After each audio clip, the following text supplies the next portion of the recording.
네, 안녕하세요. 수능 한국지리. 오늘은 계절별 기후 특징에 대해서 볼 건데, 먼저 봄과 여름에 대해서 살펴보도록 하겠습니다. 봄에는요, 우리 생각해 보세요. 봄의 날씨가 어떤가? 뭔가 따뜻하고 좋긴 한데, 비가 오는 날도 있고, 안 오는 날도 있고, 날씨가 맑았다가 흐렸다가, 봄비가 오다가, 봄 날씨가 아주 쾌청했다가 반복됩니다. 그래서 봄 날씨의 특징은 첫 번째로 날씨 변화가 매우 많다는 점입니다. 그 이유는요, 우리 여름에는 북태평양 기단, 겨울에는 시베리아 기단이라는 아주 큰 고기압이 우리나라에 전체적으로 영향을 딱 미치면서 장악을 하고 있는데, 봄에는 아직 그 두 개가 애매하거든요. 그래서 사이에 있는 기간이라고 보시면 돼요.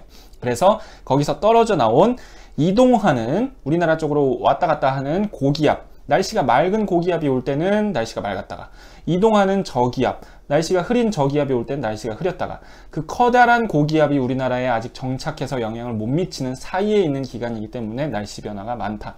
이게 교대로 통과할 때마다 그렇게 보시면 되겠습니다.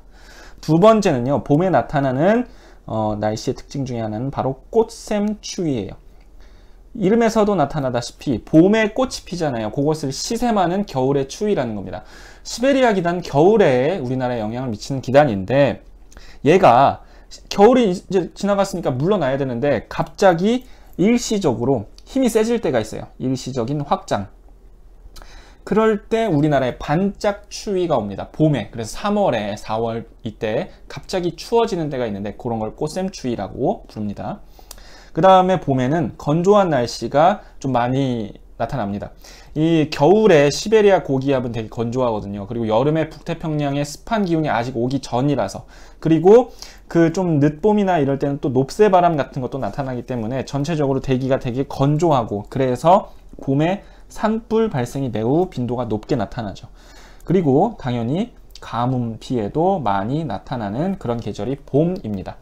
그 충청도나 이런 지역에서는 되게 봄에 물이 부족해가지고 농사에 위기가 오고 막 그런 것도 뉴스에 가끔 나와요. 다음에 봄의 특징은 바로 황사인데요. 황사는 우리가 모두 다 알죠. 중국에 있는 흙먼지가 편서풍이라는 중위도에서 부는 바람을 타고 우리나라에 오는 겁니다. 우리나라가 여기 있고 중국, 몽골 이렇게 있는데, 이쪽에 타클라마칸 사막, 그 다음에 이쪽에 이렇게 길게 고비 사막, 그 다음에 황토고원, 이런 데가 있어요. 여기 다 모래가 엄청 많은 황사의 발원지예요. 근데 위도 30도에서 60도에는 뭐가 분다? 바람이 편서풍이 붑니다. 이런 식으로. 그래서 이 편서풍을 타고 우리나라에 황사, 모래가 오는 게 바로 우리가 황사라고 부르는 거죠. 모래먼지가 날라오는 게.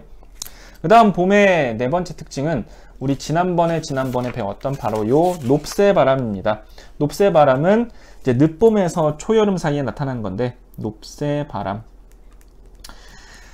그 영서지방, 그 우리나라 대관령 태백산맥을 기준으로 서쪽의 지역을 영서지역이라고 부르죠. 강원도를. 그래서 영서지역과 경기도 일부 지역에 가뭄 피해, 건조하게 되는 피해를 나타내는 바람. 동북 쪽에서 와가지고 영동 지방에 비를 다 뿌린 다음에 이렇게 산을 넘어가서 뜨거워지고 건조해지는 그런 바람을 높새바람이라고 합니다. 자, 모르시는 분들 높새바람 영상을 한번 봐주시고요.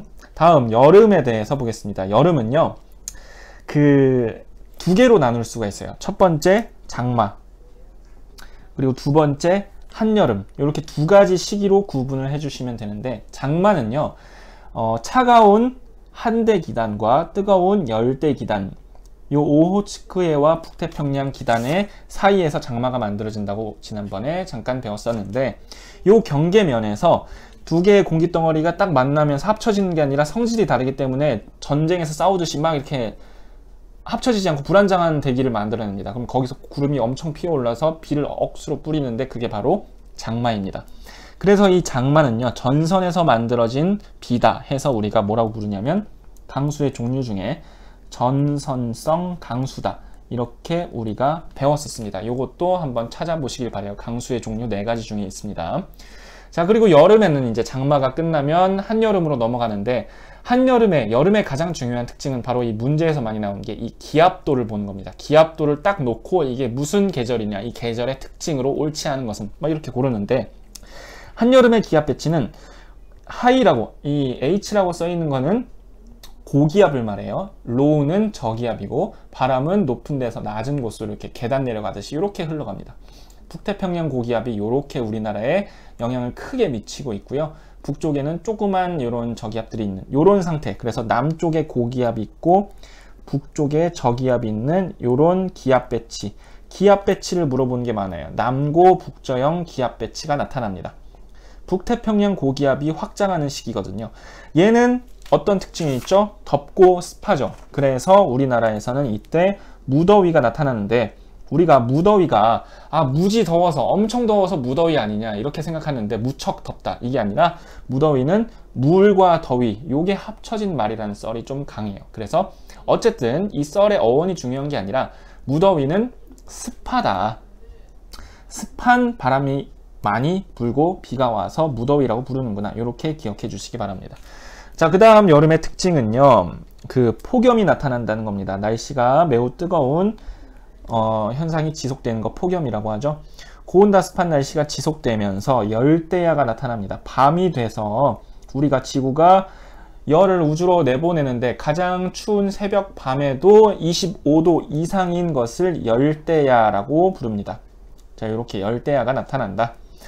다음 한여름에는 그 소나기가 많이 오죠. 소나기는 그 땅이 너무 뜨거워져 가지고 갑자기 뜨거워진 이 땅의 공기들이 위로 올라가서 구름이 돼서 갑자기 비가 내리는 그런 거를 소나기라고 합니다. 그래서 얘는 대류성 강수, 대류라는 건 공기가 이렇게 이제 왔다 갔다 한다는, 이동한다는 건데 위로 올라가서 내려오는 비이기 때문에 대류성 강수.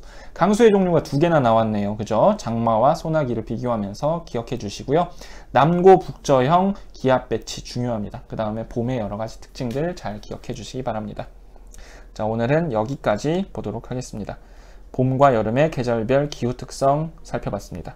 감사합니다.